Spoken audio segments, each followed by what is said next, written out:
አለን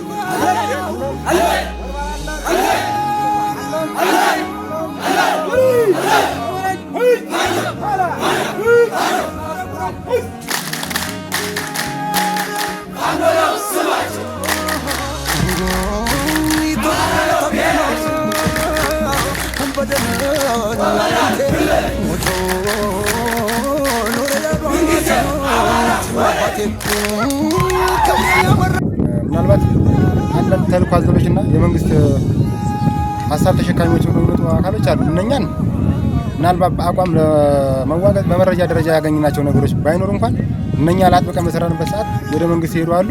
ያ ካላመጣ ሰጣሳ ተልዕኮ መጀመሪያ የመንግስት አካል ስለነበር እነኛ በሚናቸው ተለይተውናል። አሁን ላይ ያለው የሰራዊት አቋም ግን ቀን በቀን እንደምታየው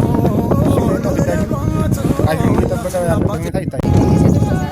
በእኛ ክፍለ ጦር ላይ ከሌላው ክፍለ ጦር ትንሽ ብዛት አለ፣ ግን ከዚህም የበለጠ ሴቶች ተሳትፎ መኖር አለበት።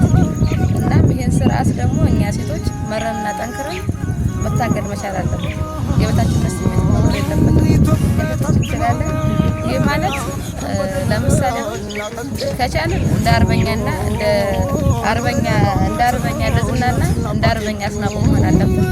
ካልቻልን ደግሞ እንደ ዘመኑ ጀግና በፖለቲካ እንኳን ሳልተና እንደ ጋዜጠኛ መስከረም መሆን አለበት።